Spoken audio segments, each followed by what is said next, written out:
Om Sai Ram. A warm good morning to one and all. Sai Ram. Om Sai Ram. आज हम श्रवण करेंगे अध्याय 12। छोटा सा अध्याय है बट बहुत कुछ सीखना है, समझना है इस अध्याय से। उनके जो डिवोटीज़ हैं, बाबा के जो डिवोटीज़ हैं, किस तरह से उनके साथ लीलाएं घटी है वो हम श्रवण करेंगे। उससे पहले हम अपने सद्गुरु, अपने भगवान को याद करेंगे, उनको थैंक यू कहेंगे। गुरुर्ब्रह्मा गुरुर्विष्णु गुरुदेवो महेश्वरः गुरु साक्षात् परब्रह्मा तस्मै श्री गुरुवे नमः। ओम शांति शांति शांति।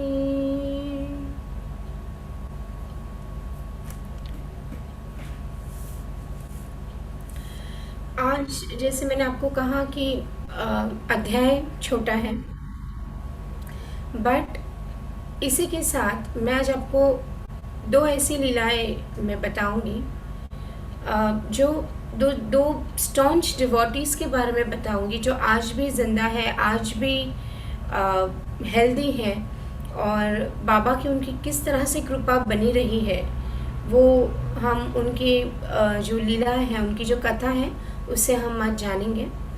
तो शुरू करते हैं अध्याय 12। इस अध्याय में हेमंत पंत हमें बताते हैं काका महाजनी के बारे में, धूमाल वकील के बारे में, श्रीमती निम्नोनकर, नासिक के मुले शास्त्री, एक डॉक्टर के द्वारा बाबा की लीलाओं का अनुभव। इस अध्याय में बाबा किस प्रकार भक्तों से भेंट करते और कैसा बर्ताव करते थे इसका वर्णन किया गया है। संतों का कार्य। हम देख चुके हैं कि ईश्वरी अवतार का ध्येय साधुजनों का परित्राण और दुष्टों का संहार करना है, परंतु संतों का कार्य तो सर्वथा भिन्न ही है।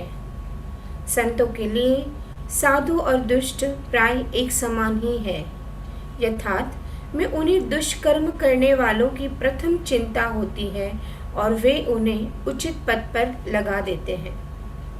वे भवसागर के कष्टों को सोखने के लिए अगस्त्य के सुदर्श है और अज्ञान तथा अंधकार का नाश करने के लिए सूर्य के समान है। संतों के हृदय में भगवान वासुदेव निवास करते हैं, वे उनसे पृथक नहीं है। श्री साई भी उसी कोटि में है जो कि भक्तों के कल्याण के निमित्त ही अवतीर्ण हुए थे। वे ज्ञान ज्योति स्वरूप थे और उनकी दिव्य प्रभा अपूर्व थी। उन्हें समस्त प्राणियों से समान प्रेम था। वे निष्काम तथा नित्य मुक्त थे।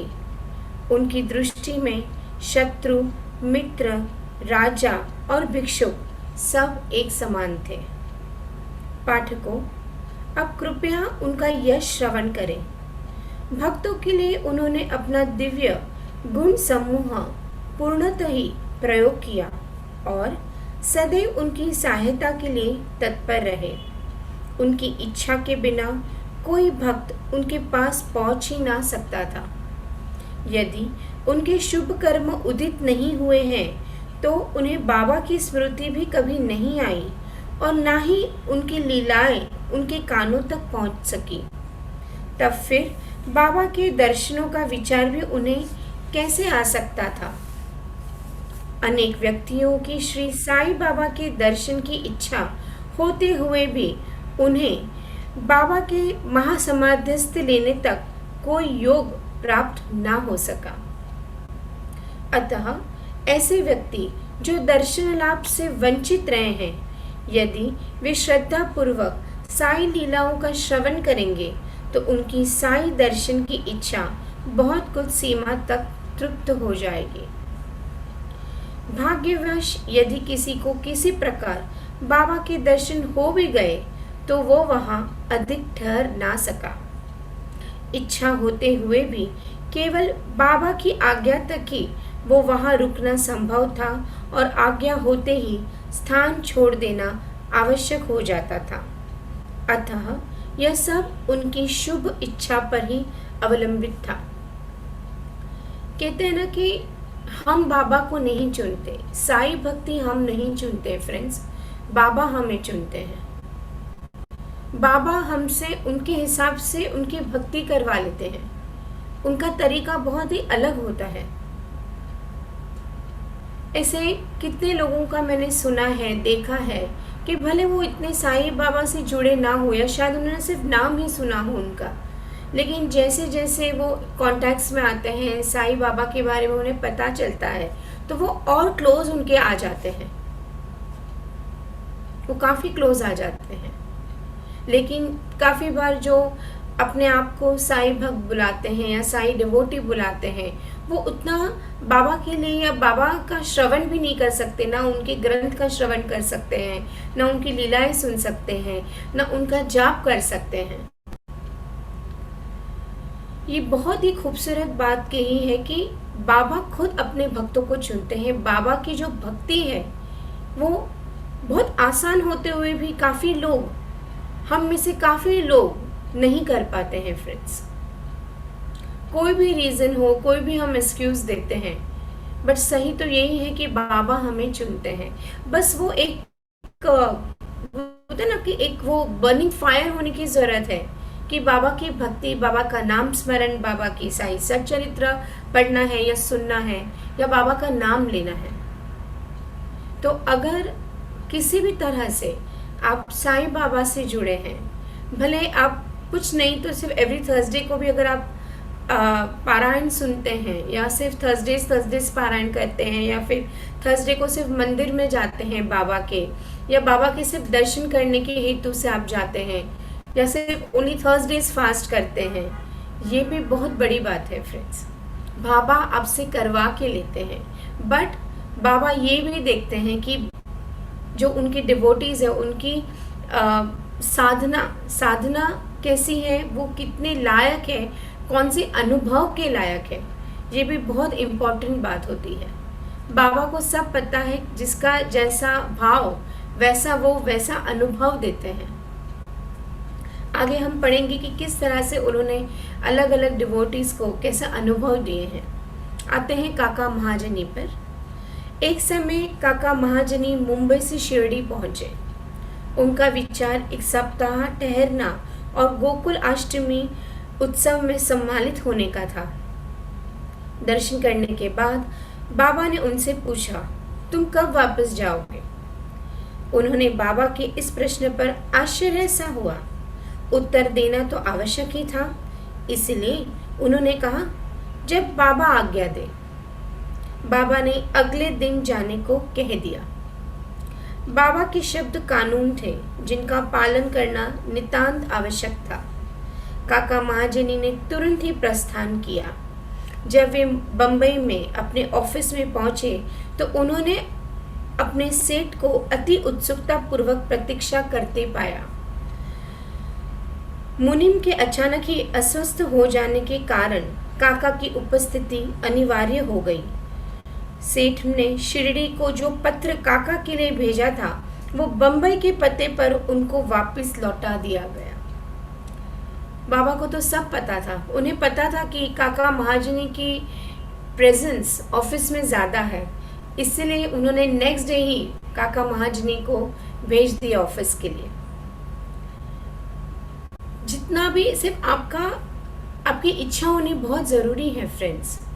अगर बाबा से आप जुड़े हैं और उनकी भक्ति चाहते हैं, सिर्फ बाबा आपसे डिवोशन चाहते हैं, अनकंडीशनल डिवोशन, कंडीशनल वाला डिवोशन नहीं। हमें आदत होती है ना, हम कुछ ना कुछ मांगते रहते हैं बाबा से। It could be health, money, fame, success, अच्छा बिजनेस हो, अच्छा जॉब मिल जाए, रिलेशनशिप अच्छे हो। हर कोई हम में से हर कोई यही चाहता है। इसके लिए हम ज़्यादातर लोग तो हम भक्ति करते हैं, बाबा ये दे दो, बाबा वो कर दो, बाबा प्रमोशन करवा दो, बाबा एग्ज़ाम में पास करवा दो, बाबा एग्ज़ाम इजी रखना इस बार। अनकंडीशनल डिवोशन मतलब क्या होता है? मैं अपनी तरफ से अपना बेस्ट दूंगा या दूंगी। आपको जैसा कर्म का फल जो आप देना चाहते हैं वो आप पे है। जैसे गीता में भी कहा है कृष्ण भगवान ने, कर्म कर, फल की चिंता मत कर, फल तो मुझे देना है, कर्म तो करना ही पड़ेगा, एक्शंस तो लेने ही पड़ेंगे। हम बाबा कुछ नहीं चाहते, बाबा सिर्फ प्योर डिवोशन चाहते हैं। बाबा तो ये भी कहते हैं कि अगर मेरा नाम ना बुला के लोगों की अगर आप हेल्प करते हैं, भूखों को अन्न दान देते हैं, ज़रूरतमंद को कपड़े देते हैं, एजुकेशन प्रोवाइड करते हैं, वो भी इनफ है। That is equivalent taking Baba's name. Baba का नाम अगर हम लेते हैं लेकिन हम जो हमारे पास अन्न के लिए आते हैं या कोई तकलीफ़ के लिए ले आते हैं, अगर हम उनको एक सद्भावना की दृष्टि से हेल्प ना कर सके तो कोई फ़ायदा नहीं है। यहाँ बात ऐसी नहीं होती कि आपको हज़ारों लाखों में किसी को हेल्प करना है। अगर आप किसी को हेल्प नहीं कर सकते हैं तो प्यार से, काइंड वर्ड्स में, कंपैशनेटली उसे मना भी कर सकते हैं। हम जो भी हैं आज प्रेजेंट हैं या बाबा की कथाएं श्रवण कर रहे हैं, इतना तो कर ही सकते हैं कि दिन में 20 रुपीज़ या 30 रुपीज़ का अन्नदान कर सके। कुछ नहीं तो किसी की बातें 15-20 मिनट सुन सके, उसे हिम्मत दे सके। हमारे घर पे अगर झाड़ू वाला जो आता है, सुबह सुबह बिल्डिंग में झाड़ू मारता है या कचरा लेने आता है, कभी तो हम उसको पूछ सकते हैं कि भैया चाय लोगे, भैया ठंडा लोगे। हम काफ़ी बार देखते हैं ना कि वो जो झाड़ू वाला जो झाड़ू मारता है वो कितना पसीने से लथपथ होता है। हमने कब उसे लास्ट में पूछा था कि आप ठंडा ग्लास शरबत लोगे या आप चाय लोगे या आप नाश्ता करोगे? दिवाली में जब हमारे घर पे मेहमान आते हैं तो हम कैसे आओ भगत करते हैं, उन्हें बिठाते हैं, अच्छी स्वादिष्ट मिठाइयाँ खिलाते हैं, फरसान खिलाते हैं, कुछ अच्छा बनाते हैं जो बहुत ज़रूरी है। अतिथि देवो भव। हमारे घर पे जो भी मेहमान आता है वो भगवान का रूप होता है। हम कितने प्यार से खिलाते हैं, पिलाते हैं, अच्छी चीज़ें बना के खिलाते हैं। लेकिन हमने कभी हमारे बिल्डिंग में जो झाड़ू मारता है या जो वॉचमैन है उसको कभी घर पे बुलाया है कि भैया प्लीज़ आइए, घर पे बैठिए, आइए सोफे पे बैठिए, नाश्ता मिठाई। नॉर्मली काफ़ी बार होता है ना, आदत होती है कि कुछ बच जाता है तो उनको दिया जाता है, या फिर ऐसे ही दरवाज़ा खोल के हम उनको दे देते हैं कि ये मिठाई लीजिए। लेकिन कभी हमने उनको प्यार से बिठा कर खिलाया है कि आप प्लीज़ बैठिए, चाय लीजिए, ठंडा लीजिए, मिठाई खाइए। वो रिस्पेक्ट हम में से कितने लोग देते हैं? That is devotion towards Baba also. सिर्फ बाबा का नाम देना या साई सच्चरित्र पढ़ना या सिर्फ उनका नाम जाप करना इनफ नहीं फ्रेंड्स। ये छोटी छोटी बातें हैं जो बाबा को खुश करता है। हमें नहीं पता कि बाबा किस रूप में, किस तरह से हमारे सामने आएंगे। इतना तो कर ही सकते हैं फ्रेंड्स कि कभी कभार झाड़ू वाले को पूछ लो कि भैया आधा कप चाय लीजिए, ठंडा लीजिए, दिवाली है, आइए घर पे, प्यार से मान से उनको बिठाएं, खिलाएं। जो हम लोगों के साथ, अपने रिलेटिव्स के साथ या फ्रेंड्स के साथ करते, कभी उनके साथ भी करें। ये छोटी छोटी बातें हैं जो हमें और बाबा के करीब और लेके जाएंगे फ्रेंड्स। ये हमने जब काका महाजनी की जब हम ये कथा पढ़ रहे हैं तो काफ़ी बार ऐसा होता है कि हमारी इच्छा बहुत होती है लेकिन हम वो चीज़ें नहीं कर पाते हैं। भाव रखिएगा, सिर्फ अच्छा भाव रखिएगा।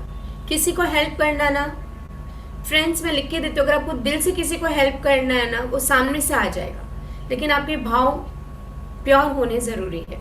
आपको जितना ज़रूरी है उतना मिलेगा ही। लास्ट अध्याय में मैंने आपसे स्टोरी शेयर की थी कि वो इंसान जब बुद्ध पूछता है उससे कि कोई भी 3 क्वेश्चंस मैं लूँगा, उसके पास 4 क्वेश्चंस होते हैं, वो 3 जो होते हैं जिन्होंने उनको हेल्प किया होता है बुद्धा तक पहुँचने के लिए वो उनका लेता है, और लास्ट में क्या होता है उसकी सारी इच्छाएं पूरी होती है। आपके नसीब में जितना है, आपके नसीब में जो होगा वो मिल के रहेगा, वो कोई नहीं निकाल पाएगा। तो उसकी आप ज़्यादा टेंशन मत लीजिए, जितना है वो मिलेगा ही मिलेगा। वो कब मिलेगा वो ऊपर वाला जानता है, बस आप अच्छे कर्म हमें करना है। इसी के साथ मैं शेयर करूंगी आज की पहली कथा, मास्टर जी और आई की कथा। पहले मैंने साईं बाबा डिवोटी स्पीक करके एक चैनल है फ्रेंड्स, बहुत ही डिवाइन चैनल है, आप भी ज़रूर देखिएगा यूट्यूब पर। और निखिल कृपलानी जो है वो चैनल को डायरेक्ट करते हैं, वो खुद स्पीकर हैं। वो पॉडकास्ट मैंने सुना अभी काफ़ी टाइम से, इनफैक्ट मैं सुन रही हूँ ऑलमोस्ट अ ईयर। और उसमें मैंने एक कथा सुनी आई के बारे में। आई, सब उनको आई बुलाते हैं, एक्चुअली उनका नाम है Meena. Okay, maybe she would be about 80-90 आज की तारीख में। शी स्टेज एट गोवा में अभी भी रहते वो, कॉन्डोलम गोवा में रहते हैं वो। और उनके हस्बैंड को लोग प्यार से मास्टर जी बुलाते हैं। उनका एक्चुअल नाम था प्रहलाद उल्याकर, मतलब प्रहलाद उल्याकर उनका नाम है। और आज भी दोनों गोवा में रहते हैं। आज की तारीख में ऐसे स्टॉन्च डिवोटी, इतने भक्तिपूर्वक डिवोटीज मैंने कभी देखा नहीं है, सुना नहीं है। और उनकी कथाएं काफ़ी है, उनके साथ जो लीलाएं घटित हुई है, बहुत सारी कथाएं हैं। उसमें से एक कथा मैं आपसे शेयर करना चाहूँगी। मास्टर जी जो थे, ये उनकी यंग एज की बात है, it would be may be 1960 की बात है। और उनके जो एंसेस्टर्स थे, उनके जो पूर्वज थे, वो साईं बाबा के भक्त थे। यानी कि मास्टर जी के फादर और उनके फादर, यानी कि मास्टर जी के ग्रैंडफादर भी साईं भक्त थे। होता ये है कि मास्टर जी के जो फादर होते हैं, उन्होंने बाबा के फिजिकल दर्शन किए होते हैं 1910 में, जब बाबा फिजिकल फॉर्म में थे। और जब उनके फादर जब दर्शन करने गए, बाबा को मिलने गए, तो बाबा ने उनसे 9 रुपए की दक्षिणा मांगी। तो जैसे ही वो उन्होंने 9 रुपए का दक्षिणा दिया साईं बाबा को, साईं बाबा ने उन्हें चिलम पकड़ा दिया और बोला कि तुम चिलम लो, कश लो चिलम का। अब उनके फादर ने तो कभी चिलम ली नहीं थी, तो वो थोड़ा हिचकिचा रहे थे। तो उनके बाकी के जो डिवोटीज थे उस वक्त बोले कि नहीं, आप लो, चिलम लो। कहते ना, जब सदगुरु कभी कुछ आपको खाने के लिए पीने के लिए दिए, सदगुरु या संत महात्मा, जिसको आपको जिस पे विश्वास है, कभी ना नहीं करना चाहिए, कभी मना नहीं करना चाहिए। तो उन्होंने जैसे ही वो एक कश लिया चिलम का, आदत तो थी नहीं, तो उनको बहुत ज़ोरों की खांसी हुई, बहुत ज़ोरों की खांसी हुई। और उनको अस्थमा भी था, अस्थमैटिक प्रॉब्लम था, उनको अस्थमा था। तो जैसे ही उन्होंने कश लिया, उन्हें बहुत ज़ोरों की खांसी आई। और जैसे ही ज़ोरों की खांसी आई, बाबा ने उनकी पीठ जोर से थपथपाई। और जैसे ही बाबा ने उनकी पीठ थपथपाई, उनका अस्थमा गायब हो गया लाइफ टाइम के लिए। जब तक वो जिंदा रहे तब तक उन्हें अस्थमा कभी नहीं हुआ, सिर्फ एक चिलम पीने से। साईं सच्चरित्र के आगे के चैप्टर्स में भी सेम टू सेम एक कथा है, जिसमें एक भक्त ने चिलम लिया और उनको जो अस्थमा की बीमारी थी वो हमेशा के लिए गायब हो गई। बट ये जो मैं आपको बता रही हूँ, दैट इज़ वो जो एग्जाम्पल है, ये जो कथा है, वो भले ही 1910 की है और मास्टर जी के पिताजी की। और उस वक्त से मास्टर जी के पिता जो थे वो साईं भक्त हो गए। वो जब आए बम्बई में, जहाँ वो रहते थे, तब वो आए तो उन्होंने अपने पिताजी को इनके बारे में बताया कि मेरा अस्थमा गायब हो गया सिर्फ एक कश लेने से और बाबा के आशीर्वाद से। तो मास्टर जी के ग्रैंडफादर, यानी कि उनके पिताजी के पिताजी, ये सुन के, उनकी लीला सुन के वो जाते हैं, दर्शन लेते हैं, उनके पैर पड़ते हैं बाबा के। और बाबा उनको बोलते हैं कि आप तो भगवत गीता तो आपकी जुबानी है, आपको कंठस्थ याद है और आप भगवत गीता के अनुसार अपनी अपनी लाइफ जी रहे हैं। तो बहुत खुश हुए ये सुन के, ये जान के। और बाद में कहते हैं कि उनके फादर ने पूछा कि आप मुझे कुछ उपदेश दीजिए, कुछ बताइए, इनिशिएशन दीजिए। तो बाबा कहते हैं कि उपदेश तो तुम्हें पहले ही मिल चुका है। तो बोलते कि कब मिला मुझे याद नहीं है। तब उनको याद आता है जब वो 11 साल के थे, तो कृष्णा नदी में वो अपने फ्रेंड्स के साथ ऐसे ही नहा रहे थे, तब एक साधु ने उनके कान में कुछ मंत्र फूंक दिया। तो that is a initiation, that is उपदेश। व्हेन सदगुरुज या कोई संत आपको कोई उपदेश देते हैं, इट कुड बी मंत्र या कुछ बातें हैं, उसे इनिशिएशन कहते हैं। तो वो तो दे दिया है, तो वो भी बाबा को पता थी और उन्होंने शेयर की। जब ये सारी लीला हुई तब मेरे ख्याल से मास्टर जी तो पैदा भी नहीं हुए होंगे, और मास्टर जी के पिता और उनके पिता इतने स्टॉन्च डिवोटी बन गए बाबा के, लेकिन उनके जो फैमिली मेंबर्स, बाकी के मेंबर्स थे या उनकी वाइफ वगैरह थे, उनको इतना विश्वास नहीं था, क्योंकि ये लोग खुद ब्राह्मण थे, दे वर ब्राह्मण्स, एंड उनको ऐसा लगा कि बाबा मुस्लिम हैं, तुम क्यों इसकी पूजा करते हो, तो उस वक्त तो बहुत ही रूढ़िग्रस्त ज़माना हुआ करता था। फिर भी मास्टर जी के पिता ने छोटा सा फोटो उनके जो बैग होती थी, ऑफिस बैग, उसमें संभाल के रखा था, छुपा के रखा था, और रोज़ वो फोटो को प्रणाम करके घर से निकलते थे। और बात होती है जब मास्टर जी देखते हैं एक बार फोटो को, जैसे वो प्रणाम करते हैं उनके पिताजी, और वो फोटो को देखते हैं, तो मास्टर जी बहुत छोटे होते हैं और उनको इतना लगाव भी नहीं होता है बाबा वगैरह से, क्योंकि बाबा के बारे में या बाबा ओपनली वो लोग नहीं प्रे करते थे बाबा को, मन ही मन मेडिटेट करते थे, चैंटिंग करते थे। तो बोलते ये बूढ़ा कौन है, क्यों आप उसको प्रे करते हो, मास्टर जी ऐसे पूछे जब वो छोटे थे। तो उनके पिताजी वैसे तो बहुत शांत स्वभाव के थे, लेकिन उस वक्त गुस्सा हो गए कि तुम ऐसे कैसे बोल सकते हो, बूढ़े नहीं हैं, ये तो सदगुरु है, ये तो भगवान है, ये संत है बड़े। तो बोलते हैं लेकिन आप प्रे क्यों करें, बोलते वो प्रे करने ही लायक है, तुम्हें अभी नहीं पता चलता, लेकिन एक दिन तुम्हारी दुनिया इसी संत की, इसी सदगुरु के आगे पीछे घूमेगी। उस वक्त तो मास्टर जी छोटे थे, उन्हें कुछ समझ में नहीं आया, लेकिन वाकई में उनके पिताजी की बात 100% सही निकली। जैसे वो बड़े हो गए, लाइफ के काफ़ी मुश्किल दौर से गुजर रहे थे, और he was very close to his father, grandfather, उनके पिताजी के पिताजी से बहुत क्लोज थे, और उसी वक्त उनका देहांत हो गया। और मास्टर जी अपने वकील का जो पढ़ाई कर रहे थे वो छोड़ के वो भटक गए, क्योंकि वह so close to his grandfather कि उनके ग्रैंडफादर का जाना उनसे बिल्कुल सहन नहीं हो पाया, और डिप्रेशन में थे। तो उस वक्त उसके पिताजी ने बोला कि तू कहीं आउट ऑफ घर, मतलब आउट ऑफ स्टेट तुम चले जाओ और कुछ और काम करो, तुमसे नहीं हो रहा है। तो उनको ऐसा लगा कि जगह बदलने से मूड बदल जाएगा, इस तरह से वो यहाँ वहाँ भटके, एंड एज ए टीचर उनको कहीं जॉब मिल गया, और वहीं पे एज ए टीचर जब उन्हें जॉब मिला, वहीं पे उनकी मुलाकात आई, यानी कि मीना जी से हुई, और वो भी बहुत इंटरेस्टिंग मुलाकात थी, जो मैं शेयर करूँगी कभी आगे फ्यूचर में। उनकी काफ़ी सारी कथाएं हैं जो 1 by 1 मैं शेयर करूँगी, but that is the first time when master ji को एक्चुअल पता चला साईं बाबा के बारे में, उनके फादर, उनके ग्रैंडफादर, किस तरह से उन बाबा की फिजिकल फॉर्म में बाबा ने उनको आशीर्वाद दिया, किस तरह से बाबा एंटर हुए, ये बात है। और जब मास्टर जी की शादी हुई थी आई से, तब तो already she was a staunch believer of Baba, बहुत ही बाबा को मानती थी।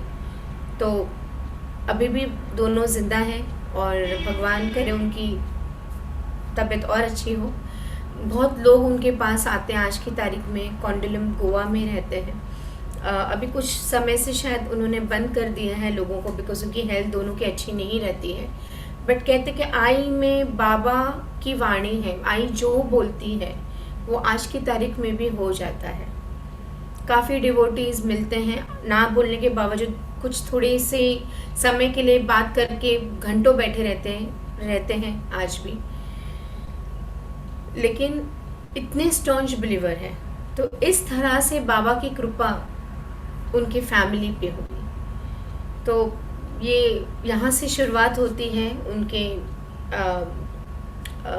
कथा या उनकी आशीर्वाद की श्रृंखला, और जैसे जैसे हम आगे बढ़ते जाएंगे उनके बारे में मैं और आपको जानकारी देती जाऊंगी। लेकिन अगर आपको और ज़्यादा जानना है तो साईं बाबा डिवोटी स्पीकर के उनका चैनल है, आप वो देख सकते हैं। प्लस अभी हाल ही में निखिल कृपलानी जो हैं he is a young person, maybe would be in 30s, 25-30s में होंगे. उन्होंने एक बुक बाहर निकाली, I and Sai Baba. You will get from Amazon. Friends, if you are a Sai devotee, ज़रूर पढ़िएगा. बहुत ही खूबसूरत बुक है. और it's only not about leela. See, हम नॉर्मली क्या होता है फ्रेंड्स, हम लीलाओं के पीछे जाते हैं, हम चमत्कार के पीछे भागते हैं, हम मिराकल्स के पीछे भागते हैं. But it's only not about miracles और लीला. उसमें से हमें क्या सीखना है, हमें क्या समझना है, वो बहुत ज़रूरी है फ्रेंड्स. काफ़ी बार मैं खुद देखती हूँ, मुझे खुद समझ में आता है कि लोग कितना लीलाओं और चमत्कार के पीछे भागते हैं. हमें वो क्या सिखाते हैं, बाबा क्या बताना चाहते हैं, उस पर हम ध्यान ना देके लीला और मैजिक पे हम ध्यान देते हैं. मैजिक तो है, लेकिन जब हम उस पे विश्वास करते हैं, जब हम बाबा पे विश्वास करते हैं, लाइफ खुद मैजिकल बन जाती है, लाइफ खुद एक ब्लेसिंग बन जाती है. सी, संघर्ष है, जिंदगी है तो संघर्ष रहेगा ही रहेगा. कोई भी ऐसा इंसान नहीं है दुनिया में जो पैदा हुआ है और उसका लाइफ एकदम स्मूथ है. फिर वो अंबानी हो, बच्चन हो या नॉर्मल इंसान हो. हमें ऐसा लगता है कि जो डुप्लेक्स में रहते हैं, जो बंगलोज में रहते हैं, जो करोड़ों अरबों कमाते हैं, दे आर वेरी हैप्पी. नहीं, इवन समवन और other way they have a problems. हर इंसान को प्रॉब्लम है, लेकिन उस प्रॉब्लम से परे होके कैसे देखना है जिंदगी, वो इम्पोर्टेंट है. It's all about experiences. It's all about experiences friends. कल ही I was just doing one of the tarots और एक लेडी का फ़ोन आया कि बहुत प्रॉब्लम में हूँ. उसकी तकलीफ़ें भी कुछ बहुत ज़्यादा थी. डॉटर का प्रॉब्लम, हस्बैंड का प्रॉब्लम, बेटे का प्रॉब्लम, ये वो सब. तो मैंने उनको यही बोला कि ज़िंदगी है, तकलीफ़ें तो रहेंगी, बट वो तकलीफ़ों से बाहर हमें निकलना है, देखना है हमें क्या समझना है. And the moment you learn, the moment you understand कि क्या समझना है, फिर वो प्रॉब्लम्स, उस तरह की प्रॉब्लम्स वापस नहीं आती है फ्रेंड्स. ये सब लेन देन की बात है. It's like a soul group. ये लेन देन की बातें हैं. जो इंसान हमारी लाइफ में आता है, ऐसे नहीं आता है. वो कुछ सिखाने के लिए आता है, अच्छा या बुरा. एक्सपीरियंस होता है, अच्छा बुरा जो भी है वो. हमें ऐसा लगता है कहाँ मेरे लाइफ में आ गया है, कहाँ मेरी लाइफ में आ गया, मेरा लाइफ बर्बाद कर दिया, ये कर दिया, वो कर दिया. कुछ एनर्जीज एक्सचेंज बाकी होता है, पास्ट लाइफ का, प्रेजेंट लाइफ का. You never know. इन सब चीज़ों में ज़्यादा इन्वॉल्व भी नहीं होना. जितना आपसे हो सके कोई भी रिश्ते में, उतना बेस्ट दीजिए. नहीं हो रहा है तो उसको शांति से उसको स्टॉप कर दीजिए, उसको क्लियर कर दीजिए. नफरत और गिल्ट मत रखिए, क्योंकि जब आप नफरत किसी से करते हैं, जब आप किसी को फॉरगिव नहीं कर सकते, तो सबसे पहले आप खुद से ही नफरत करते हैं. नफरत तो बाद में किसी और से होती है, पहले तो वो आपके बॉडी के अंदर ही पनपती है ना, आपके दिल में पनपती है, आपके बॉडी में पनपती है. फिर वो किसी बीमारी का रूप ले लेती है या किसी और तरीके से वो बाहर निकलती है. क्या फ़ायदा होता है आप अपने हस्बैंड को ब्लेम करके, अपने बच्चे को ब्लेम करके, अपने बेटे को ब्लेम करके? नहीं, ब्लेम मत कीजिए. जहाँ पे आप कुछ ठीक कर सकते हैं करिए, नहीं होता है अपना बेस्ट देके प्रभु पे छोड़ दीजिए. लेकिन नफरत, गुस्सा, गलत शब्द, अपशब्द, ये सब मत बोलिएगा फ्रेंड्स. ये पहले अपने पे लगता है, उसको लगेगा या नहीं वो तो पता नहीं है, लेकिन वो पहले अपने पे ही लगता है. क्योंकि कल वो लेडी से मैंने बात किया, मुझे इतना उसमें इतना गुस्सा था, इतनी तकलीफ, इतना हर्ट, पेन था. I could feel her energies. हम फ़ोन पे ही बात कर रहे थे, बट आई वाज लाइक, मत इतना नफरत, इतना होगा, चलो गलत किया होगा, बट इतना नफरत पाल के खुद ही पर प्रॉब्लम्स क्रिएट कर रहे हैं. कुछ नहीं है ना, कुछ नहीं कर सकते हैं ना, बस उसके लिए ब्लेसिंग्स कीजिए. Believe my friend, it works. कोई रिश्ता अगर आपके लाइफ में नहीं वर्कआउट हो रहा है और आप चाहते हैं उसे सुधारना, या आप चाहते हैं कि उसको भी पीस मिले, शांति से चुपचाप उसके लिए प्रे करते रहिए फ्रेंड्स. बिलीव मी, वो वर्क होता है चुपचाप, लेकिन वो दिल से होना चाहिए. उसके लिए प्रे कीजिए, उसको ब्लेसिंग्स दीजिए मन ही मन. भले उसने आपके साथ कितना भी गलत किया हो. You never know past life का क्या है, हमने क्या उसके साथ गलत किया था इसलिए ये सब हमारे सामने आ रहा है. We don't know. वो सब में ज़्यादा इन्वॉल्व भी नहीं होना है, क्योंकि वो एक डिबेट की बात हो जाएगी. बट अगर आपका रिश्ता किसी से नहीं है या आप नहीं रखना चाहते हैं, नो प्रॉब्लम. उस दिन शांति से ना उसको सॉर्ट आउट कर लीजिए. ठीक है, आगे पढ़ते हैं दूसरी लीला बाबा की। भाऊ साहब धुमाल। अब एक विपरीत कथा सुनिए। ऑपोजिट ऑफ काका महाजनी रुकना चाहते थे तो वो रुक नहीं पाए, और ये भाऊ साहब धुमाल जो थे उनको जाना था तो बाबा ने आज्ञा नहीं दी। अब एक विपरीत कथा सुनिए। एक बार भाऊ साहब धुमाल एक मुकदमे के संबंध में निफाड़ के न्यायालय में जा रहे थे। मार्ग में वे शिरडी उतरे। उन्होंने बाबा के दर्शन किए और तत्काल ही निफाड़ को प्रस्थान करने लगे, परंतु बाबा की स्वीकृति प्राप्त न हुई। उन्होंने उन्हें शिरडी में 1 सप्ताह और रोक लिया। इसी बीच में निफाड़ के न्यायाधीश उदर पीड़ा से ग्रस्त हो गए। इस कारण उनका मुकदमा किसी अगले दिन के लिए बढ़ाया गया। 1 सप्ताह बाद भाऊ साहब को लौटने की अनुमति मिली। इस मामले की सुनवाई कई महीनों तक और 4 नायब न्यायाधीशों के पास हुई। फलस्वरूप धुमाल ने मुकदमे में सफलता प्राप्त की और उनका मुवक्किल मामले में बरी हो गया। श्रीमती निम्नोडकर। श्री नाना साहेब निम्नोडकर, जो निमोन के निवासी और अवतनिक न्यायाधीश थे, शिरडी में अपनी पत्नी के साथ ठहरे हुए थे। निम्नोडकर तथा उनकी पत्नी बहुत सा समय बाबा की सेवा और उनकी संगति में व्यतीत किया करते थे। एक बार ऐसा प्रसंग आया कि उनका पुत्र बेलापुर में रोग से पीड़ित हो गया। तब उसकी माता ने वहां जाकर अपने पुत्र और अन्य संबंधियों से मिलने तथा कुछ दिन वहीं व्यतीत करने का निश्चय किया, परंतु श्री नाना साहिब ने दूसरे दिन ही उन्हें लौट आने को कहा।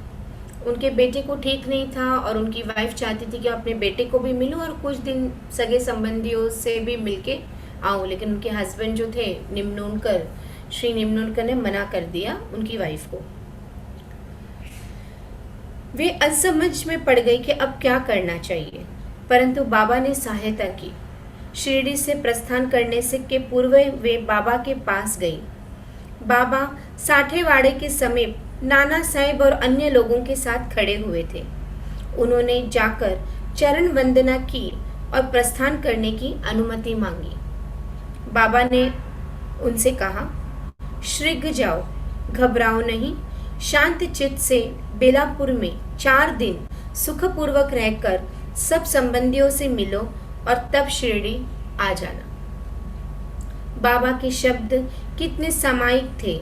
श्री निम्नोडकर की आज्ञा बाबा द्वारा रद्द हो गई। कितने खूबसूरती से ने बाबा ने उनकी वाइफ को भेज दिया और उसकी मन की बात समझ गए। ऐसे ही और एक इंसिडेंट है पवार काका। Even he is one of the staunch devotee of Sai Baba. भावार्थ साई सच्चरित्र उन्होंने लिखा है, और जिस तरह से हम साई सच्चरित्र पढ़ रहे हैं और डीपली उन्होंने लिखा है भावार्थ साई सच्चरित्र करके है, जो बाबा ने खुद पवार काका ने खुद लिखा है।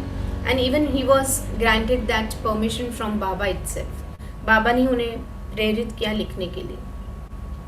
पुणे में रहते हैं आज भी वो। बहुत ही सिंपल पर्सन, बहुत ही उन्होंने भी लाइफ में बहुत स्ट्रगल देखा, बहुत तकलीफ़ें देखी, और उनकी इंसिडेंट मैं आपके साथ शेयर करना चाहूँगी। ये बात है 2016 की, 2016 की बात है। पवार काका कहते हैं कि वो पुणे में ही रहते, बम्बई से कुछ उनके रिलेटिव्स आने वाले थे, तो वो उनको लेने के लिए स्टेशन पहुँचे, और फिर उनको लेने के बाद वो उनके किसी के यहाँ पे मीटिंग थी किसी प्रिंटिंग वाले के पास, तो वो वहाँ पे गए प्रिंटिंग वाले से बात करने के लिए।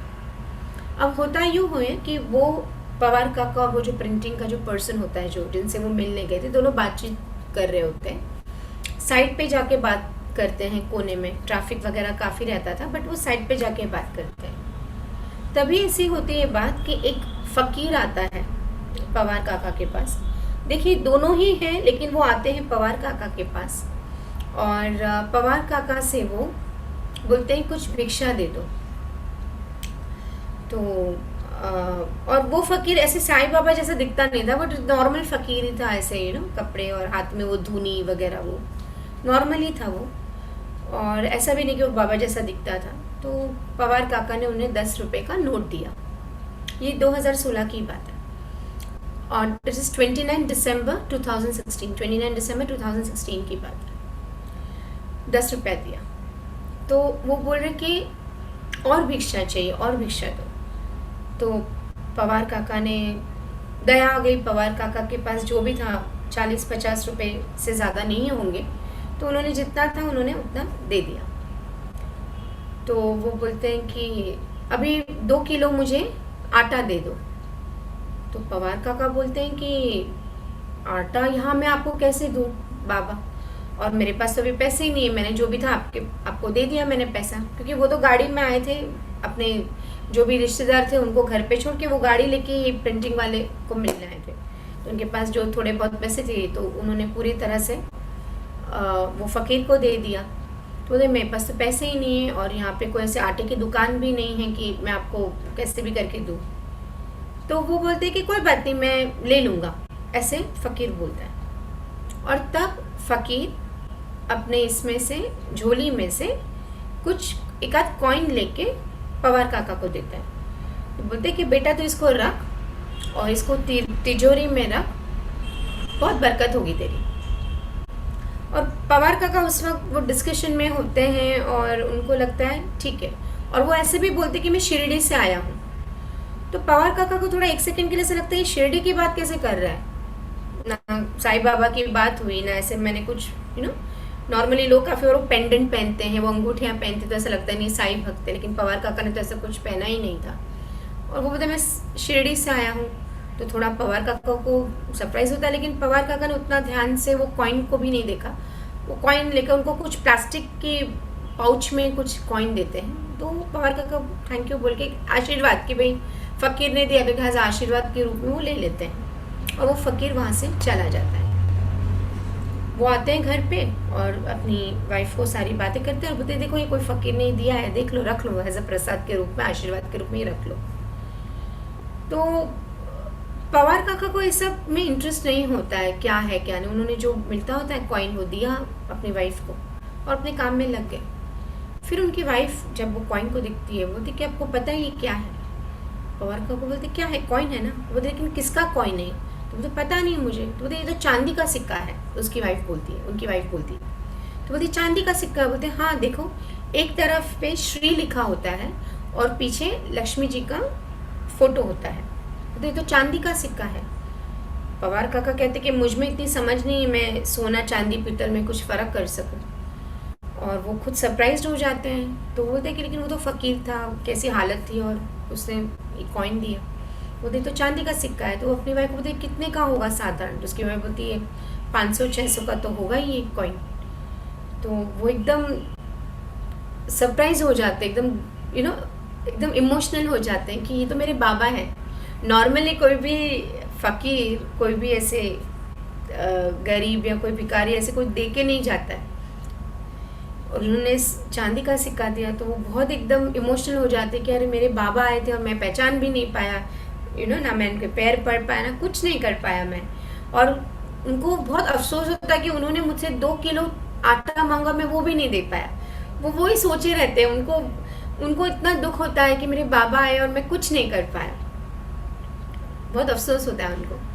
फिर वो अपनी वाइफ को बोलते कि ठीक है इसको तुम तिजोरी में रख दो जैसे उन्होंने फ़कीर ने कहा है। और उनको ये भी था, वो बोले शिरडी से आया हूँ, लेकिन उस वक्त मुझे स्ट्राइक नहीं हुआ कि क्यों ऐसे बोल रहे हैं, क्या है। एनीवे वो बोलते ठीक है, मतलब थैंक यू बोलते हैं, बहुत ही खुश हो जाते हैं, बाबा को थैंक यू बोलते हैं, इमोशनली आँख में से आंसू आ जाते हैं। और वो दिन वहीं ख़त्म हो जाता है। दूसरे दिन 30 दिसंबर 2016 और एक लीला होती है।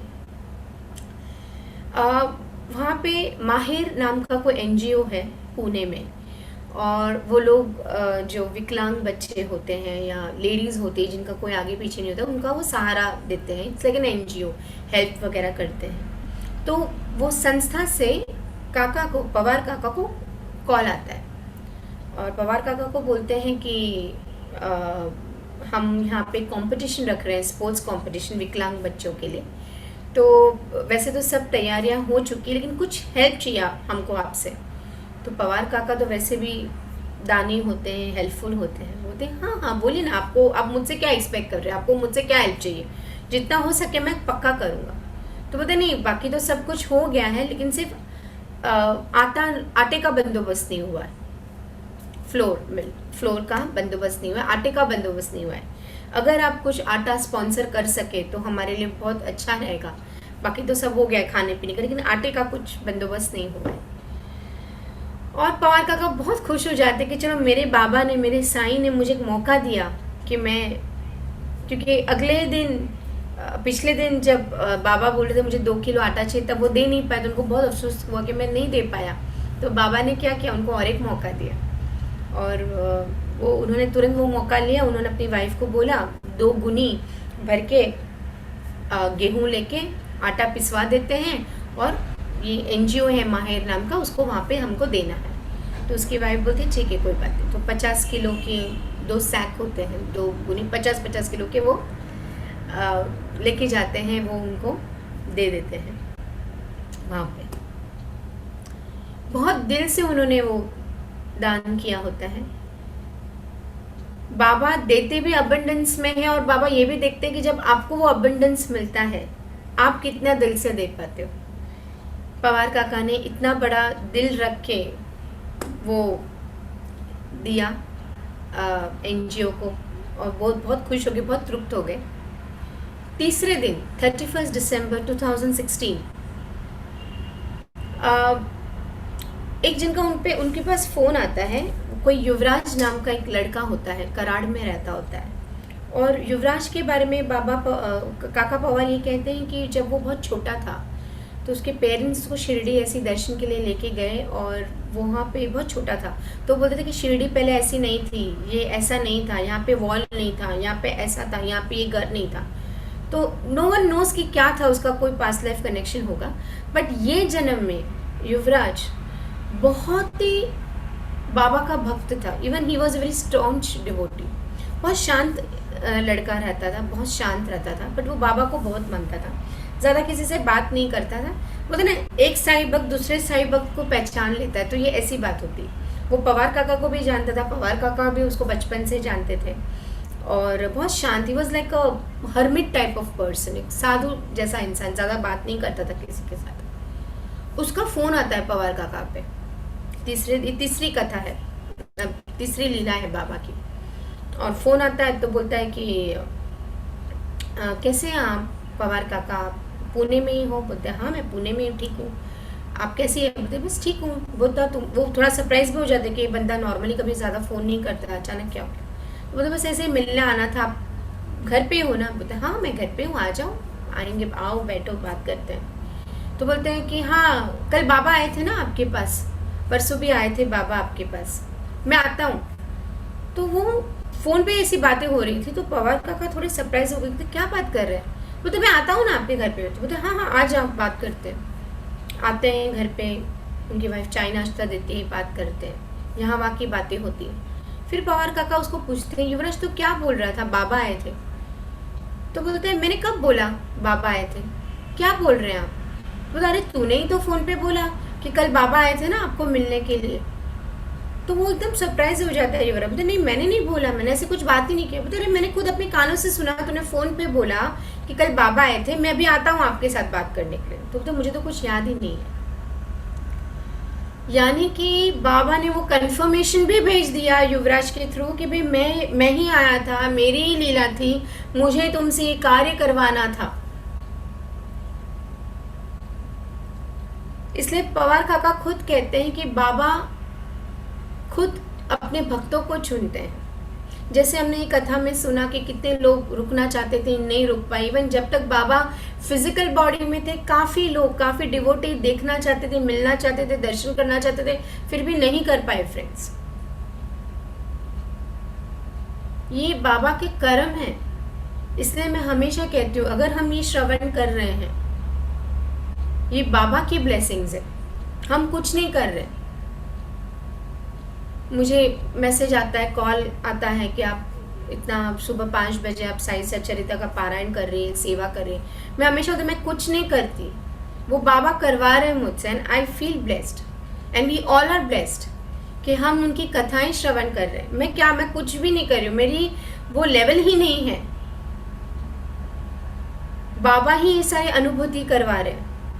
कभी नहीं सोचा था कि मैं इस तरह से साई सच्चरिता का पारायण ऐसे जूम पे करूँगी या मैं बताऊँगी या इस तरह से लीलाएं हम बात करेंगे, डिस्कस करेंगे, कभी नहीं। और ये मैं कुछ कर ही नहीं रही, वो ही करवा रहा है मुझसे।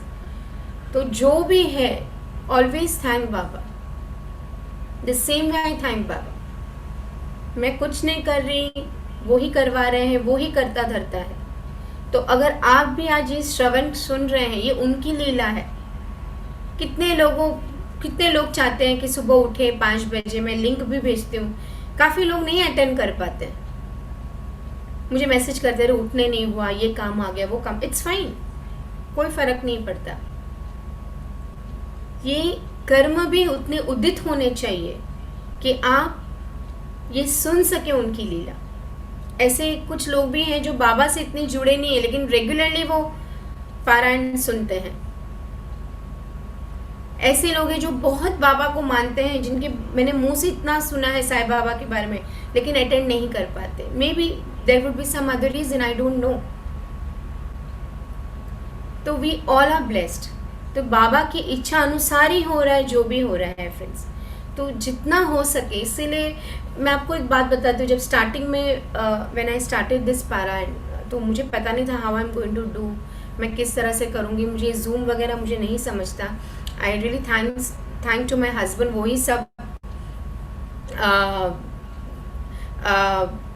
वही सब करते हैं, जूम का सेटिंग है या कैमरा और ये सब जो आप देख रहे हैं, पिक्चर वगैरह वही ढूंढते हैं। I am really thankful to him, and he is not believing in this पारायण वगैरह, वो मानते नहीं थे। लेकिन अभी क्या होता है कि उनको मेरे साथ सुबह उठना ही पड़ता है सब सेटिंग करने के लिए। तो उनको ऐसा लगता है कि मुझे नहीं आएगा, और जेन्युइनली मुझे नहीं आता है। मैं उतना टेक्नो सेवी नहीं हूँ, जो मेरी कमी है, ये ज़माने में होना ज़रूरी है, एक्सेप्ट दैट थिंग। उनको नहीं इंटरेस्ट होता है, फिर भी उनको सुनना पड़ता है। ये बाबा की लीला है। मैं उनको हमेशा चिढ़ाती हूँ, मैं हमेशा बोलती हूँ, आप काफ़ी बार मेरा मजाक उड़ाते हैं ना कि कितना तू साईं बाबा का पढ़ती है, तू और भी, मतलब वो मुझे हमेशा बोलते कुछ और भी पढ़ा कर, बुक्स और पढ़ा कर।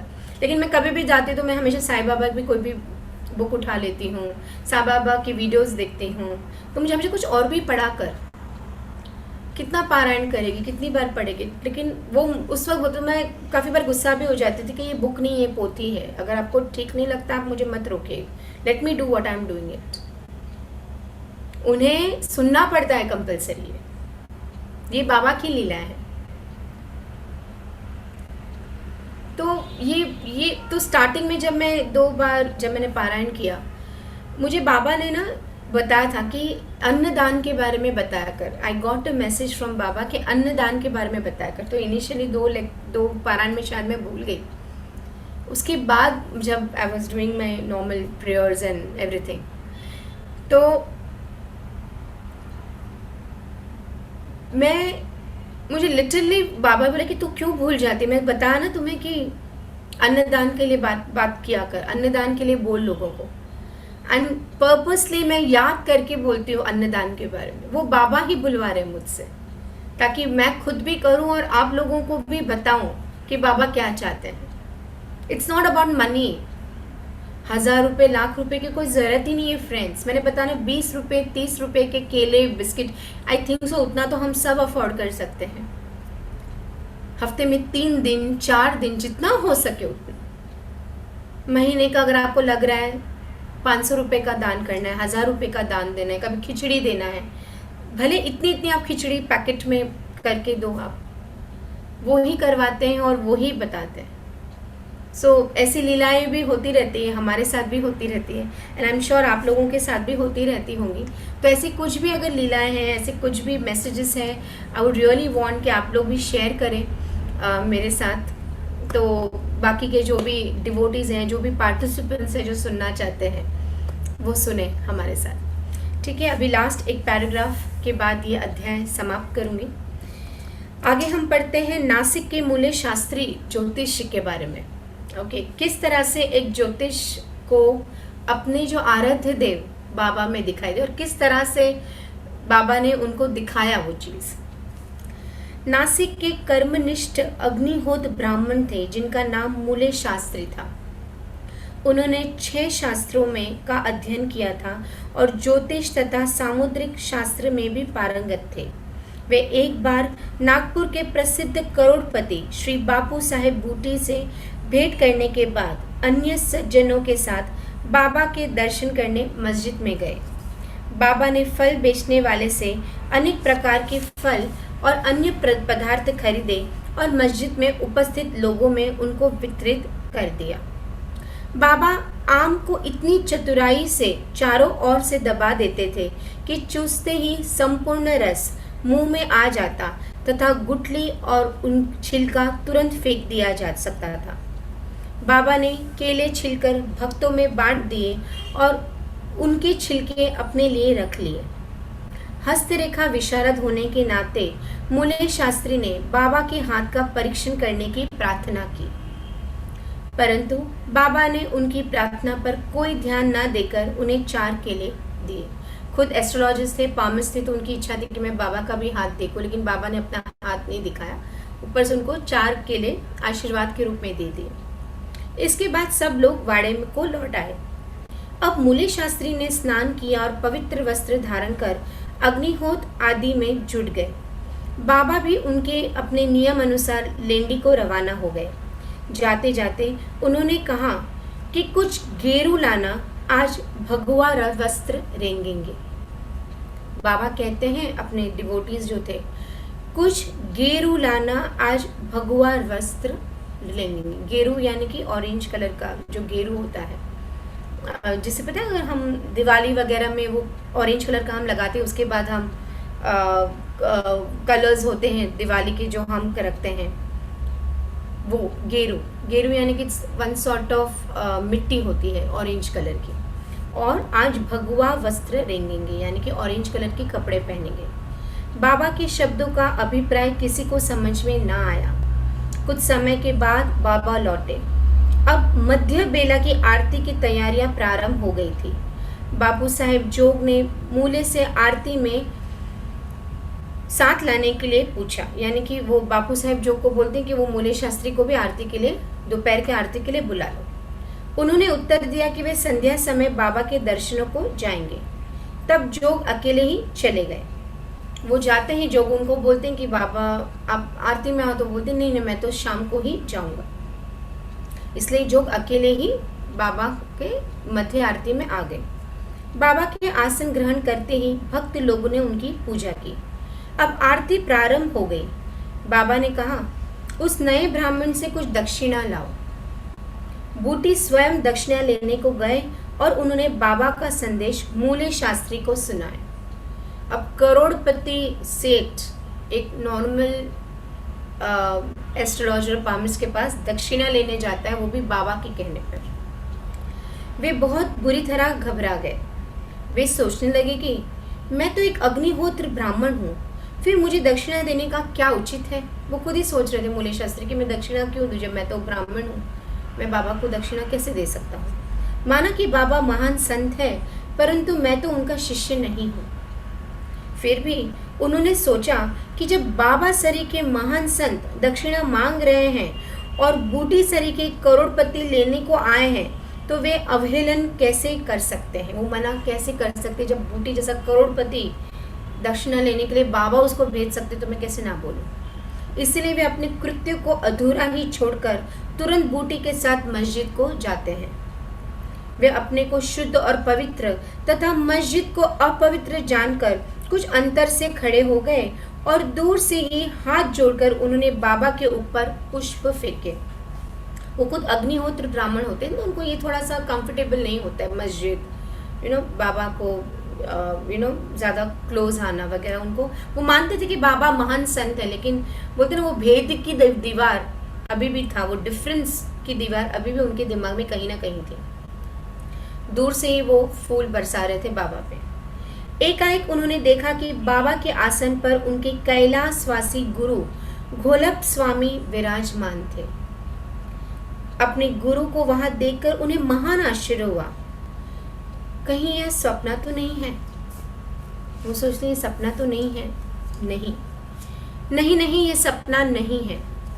मैं पूर्ण जागृत हूँ, परंतु जागृत होते हुए भी मेरे गेरू महाराज यहाँ कैसे आ पहुँचे? मेरे गुरु महाराज यहाँ कैसे आ पहुँच सकते? वो सोच रहे हैं कि मैं सपना तो नहीं देख रहा हूँ, लेकिन बाबा में मुझे मेरे महाराज दिखाई दे रहे, वो कैसे आ सकते हैं?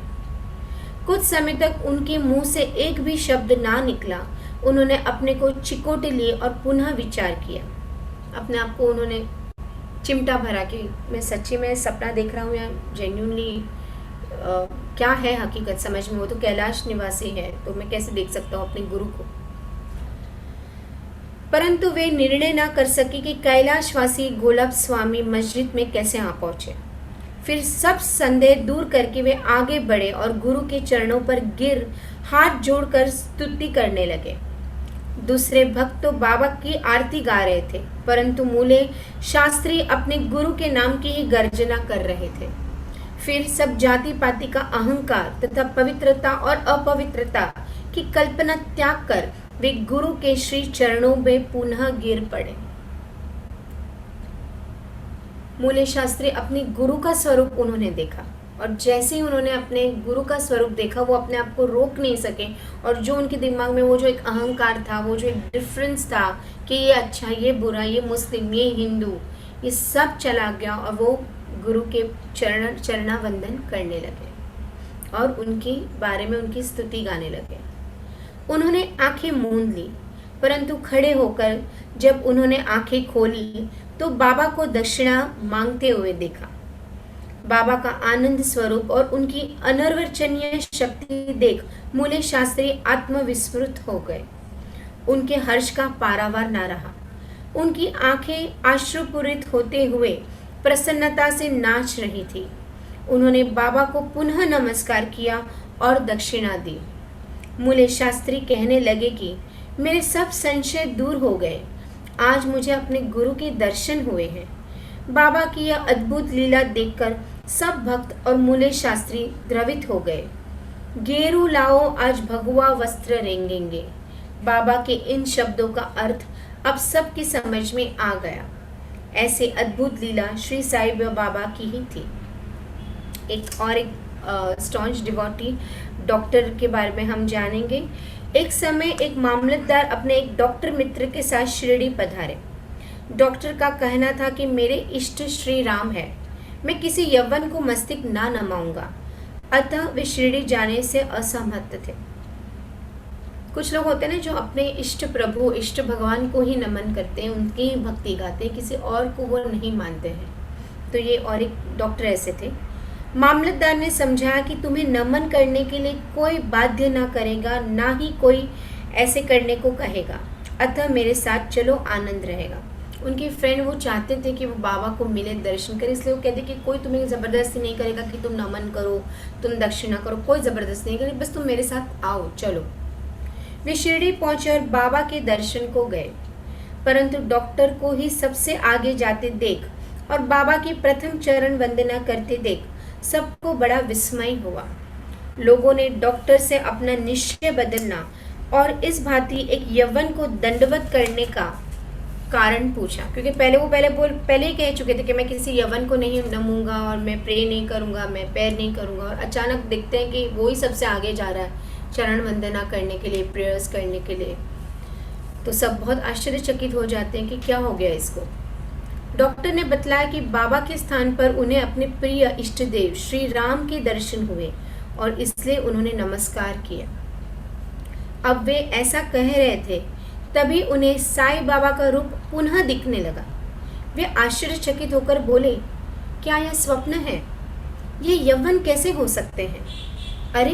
अरे ये तो पूर्ण योग अवतार है। दूसरे दिन से उन्होंने उपवास करना प्रारंभ कर दिया। उन्होंने प्रतिज्ञा की कि जब तक बाबा स्वयं बुलाकर आशीर्वाद नहीं देंगे तब तक मस्जिद में कदापि ना जाऊंगा। इस प्रकार 3 दिन व्यतीत हो गए। चौथे दिन उनका एक इष्ट मित्र खानदेश से शिरडी आया। वे दोनों मस्जिद में बाबा के दर्शन करने गए। नमस्कार होने के बाद बाबा ने डॉक्टर से पूछा, आपको बुलाने का कष्ट किसने किया? आप यहाँ कैसे पधारे? यह सुनकर डॉक्टर द्रवित हो गए और उसी रात्र को बाबा ने उन पर कृपा की। डॉक्टर को निद्रा में ही परमानंद का अनुभव हुआ। वे अपने शहर लौट आए तो भी उन्हें 15 दिनों तक वैसा ही अनुभव होता रहा। इस प्रकार उनकी साई भक्ति कई गुना बढ़ गई। उपयुक्त कथाओं की शिक्षा विशेष मूल्य शास्त्र की यही है कि हमें अपने गुरु में दृढ़ विश्वास होना चाहिए। अगले अध्याय में बाबा की अन्य लीलाओं का वर्णन होगा। तो इसी के साथ फ्रेंड्स आज का अध्याय यही समाप्त होता है। श्री सद्गुरु साईनाथ प्रणमस्तु शुभ भवतु। खुद का ध्यान रखिए, हेल्थ का ध्यान रखिए, अच्छा सोचिए, दान कीजिए, दान करना ना भूलिए, लोगों को गाइड कीजिए, हेल्प कीजिए, जितना हो उतना आप अपने दिल से करें, कुछ एक्सपेक्टेशन से ना करें, बस अच्छा करते जाइए और जितना हो सके उतना दान कीजिए। आज का दिन और आने वाले हर दिन आपके लिए अच्छा रहे, सुखमय रहे। और नेक्स्ट वीक से दिवाली शुरू हो रही है। खूबसूरत दिन है, बहुत पॉजिटिव दिन है, ऑस्पिशियस दिन है काफ़ी। हम नेक्स्ट थर्सडे मिलेंगे 4 तारीख को। आई थिंक सो उस दिन if I am not mistaken शायद लक्ष्मी पूजा रहेगा। एज यूजुअल 5 बजे सुबह हम बाबा के नाम से दिन की शुरुआत करेंगे। ओम साई राम।